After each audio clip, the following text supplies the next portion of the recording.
¿Y si una pieza más pequeña que un dedo pulgar pudiera dejar fuera de combate a un motor V8 de más de 300 caballos de potencia, sin previo aviso, en mitad de una autopista? No hablamos de una avería cualquiera.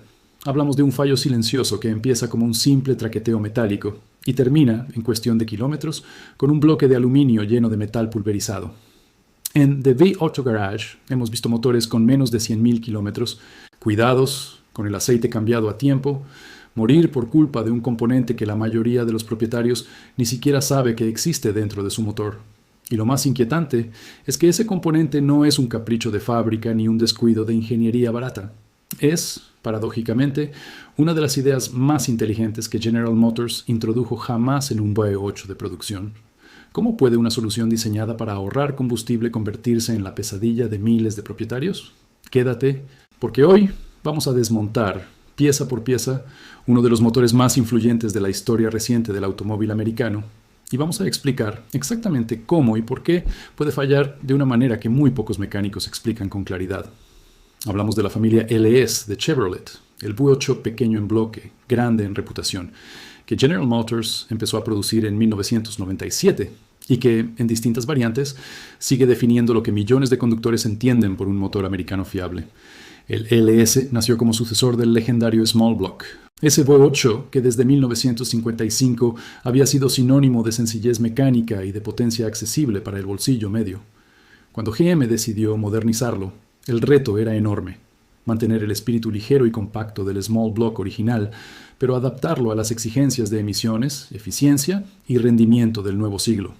El resultado fue un bloque en aluminio o hierro fundido, con una arquitectura tan versátil que terminó montándose en el Corvette, en las pickups Silverado, en los Camaro, en los Cadillac de altas prestaciones y hasta en proyectos de conversión de aficionados en todo el mundo, incluida España, donde el LS se ha convertido en el motor favorito para restomonts y swaps de muscle cars clásicos. Esa versatilidad no es casualidad. Los ingenieros de GM diseñaron el LS pensando en un solo bloque base capaz de escalar desde 4.8 litros hasta más de 7.0 litros de cilindrada, compartiendo la mayoría de sus componentes internos. Fue una apuesta de ingeniería inteligente y durante casi 3 décadas ha demostrado ser, en líneas generales, extraordinariamente resistente. Para entender por qué puede fallar de forma tan dramática, primero hay que entender cómo está construido por dentro. El LS es un V8 en configuración de 90 grados, con los cilindros dispuestos en 2 bancadas de 4, una arquitectura que reduce las vibraciones y permite un cigüeñal más corto y rígido. Su cilindrada varía según la versión, pero las más comunes rondan los 5.3, 5.7 y 6.2 litros, alimentadas por inyección electrónica secuencial que dosifica el combustible con una precisión que los V8 de los años 70 ni soñaban. El sistema de refrigeración utiliza un circuito cruzado que enfría de manera más uniforme cada cilindro, evitando puntos calientes que en motores antiguos provocaban detonación prematura. La distribución se resuelve con un árbol de levas único, situado en el centro del bloque, en la clásica disposición OHB, es decir, válvulas en la culata pero leva abajo. Una solución que reduce el número de piezas móviles, en comparación con motores de árbol de levas en culata, y que además permite un motor más compacto y ligero. El sistema de lubricación reparte aceite a alta presión por galerías internas hacia cada cojinete, cada empujador y cada balancín. Un recorrido que parece simple sobre el papel, pero que esconde el corazón del problema que vamos a contarte. Para que entiendas cómo trabaja este motor en la vida real, imagina el árbol de levas como una especie de director de orquesta, girando dentro del bloque y empujando, con cada uno de sus lóbulos, una pieza cilíndrica llamada elevador o taqué hidráulico. Ese taqué convierte el giro de la leva en un movimiento de vaivén vertical, que a su vez empuja una varilla, y esa varilla mueve un balancín que finalmente abre y cierra las válvulas de admisión y escape en el momento exacto. Todo esto ocurre miles de veces por minuto, sincronizado con una precisión de relojería suiza. En un motor convencional, todos los cilindros trabajan siempre. Pero en 2005, GM empezó a introducir en ciertas versiones del LS un sistema llamado Active Fuel Management, conocido popularmente como desactivación de cilindros. La idea era brillante desde el punto de vista de la eficiencia. Cuando el conductor circula a velocidad constante sin exigir potencia, el motor no necesita 8 cilindros trabajando a la vez.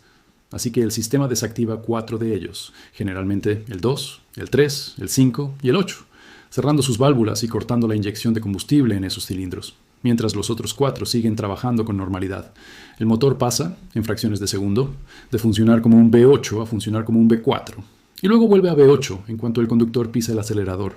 Para lograr esto, GM diseñó unos taqués especiales, capaces de colapsarse internamente mediante un pistón hidráulico controlado por solenoides, de manera que cuando el sistema ordena desactivar un cilindro, ese taqué deja de transmitir el movimiento de la leva a la válvula, aunque siga girando. Aquí es donde empieza el verdadero problema, y es la razón por la que este documental existe. Ese taqué de desactivación de cilindros es una pieza mecánica extraordinariamente compleja para su tamaño, con partes internas móviles, muelles diminutos y una válvula de retención que debe abrirse y cerrarse miles de veces sin fallar. Cuando la calidad del aceite se degrada, cuando el filtro se satura o cuando el propietario alarga demasiado los intervalos de cambio, esos taqués empiezan a acumular partículas microscópicas de desgaste en su interior. Y aquí llega el dato que pocos conductores conocen. Un solo taqué que colapsa de forma prematura o que se agarrota en la posición equivocada puede generar un impacto anómalo entre la leva y el propio taqué. Ese impacto repetido, miles de veces por minuto, empieza a desgastar el lóbulo del árbol de levas en ese punto exacto. Y cuando el lóbulo de la leva se desgasta, empieza a desprender partículas metálicas microscópicas que se mezclan con el aceite del motor. Esas partículas circulan por todo el sistema de lubricación, llegan a los cojinetes de biela, a los cojinetes de bancada, al turbo sí lo hay, y actúan como una lija interna, microscópica, pero implacable. Lo que empezó siendo el fallo de una sola pieza de apenas unos gramos de peso, termina convirtiéndose en un motor entero contaminado de metralla metálica, con cojinetes rayados y superficies que ya no pueden repararse con un simple cambio de piezas. En los casos más graves, el bloque completo hay que sustituirlo. Vamos a hablar de los problemas más comunes asociados a esta familia de motores y de cómo reconocerlos antes de que sea demasiado tarde. El primero y más conocido es precisamente el fallo del sistema Active Fuel Management, presente sobre todo en los V8 de 5.3 y 6.2 litros fabricados entre 2007 y 2014, aunque también aparece en generaciones posteriores con variantes actualizadas del sistema.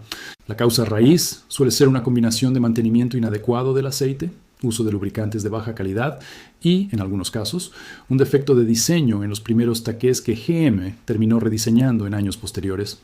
Los síntomas incluyen un golpeteo metálico que aparece sobre todo en frío, al arrancar, y que puede desaparecer una vez el aceite alcanza temperatura, lo cual engaña a muchos propietarios haciéndoles pensar que no es grave.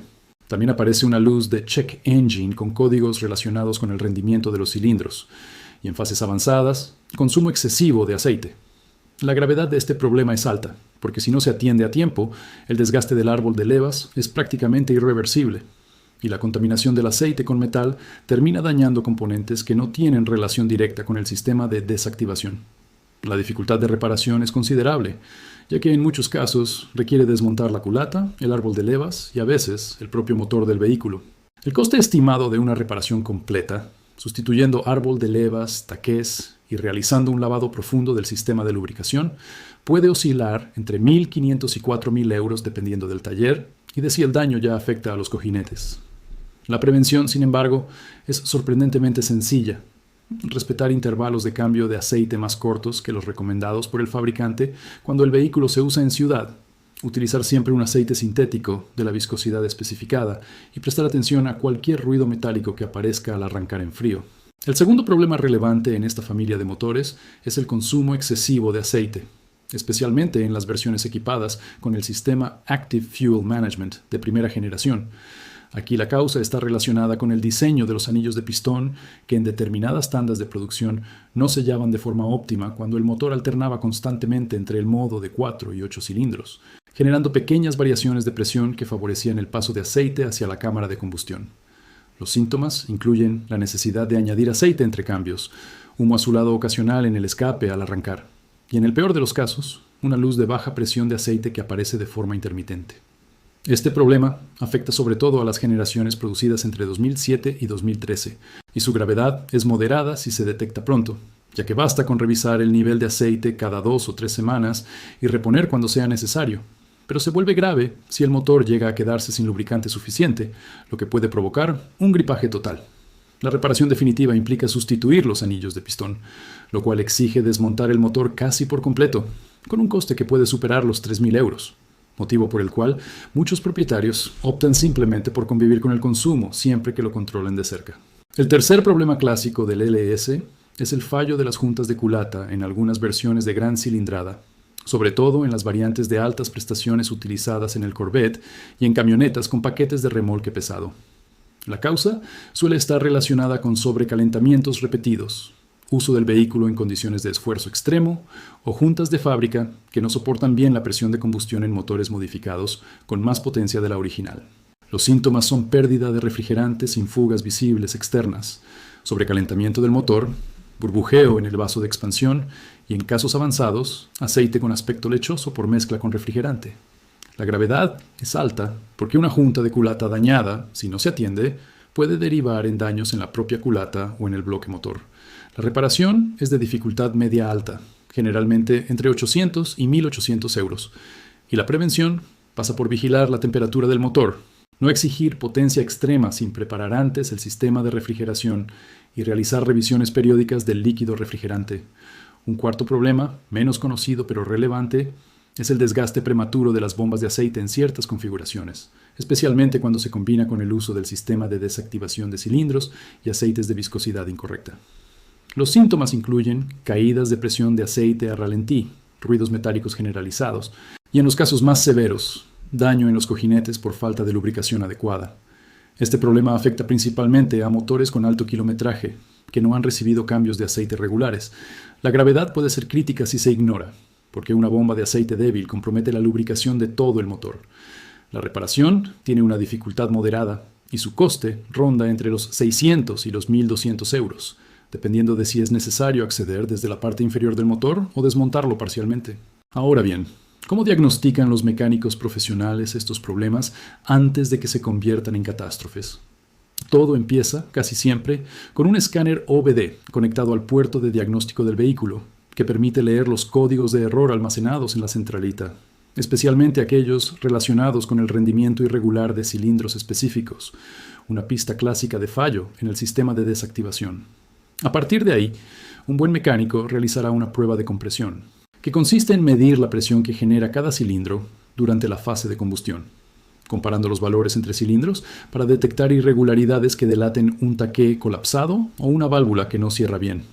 Si la compresión muestra resultados dudosos, el siguiente paso suele ser una prueba de fugas, conocida como leak down test, que consiste en introducir aire comprimido dentro del cilindro con el pistón en el punto muerto superior, para escuchar por dónde escapa ese aire.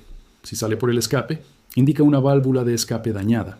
Si sale por la admisión, apunta a la válvula de admisión.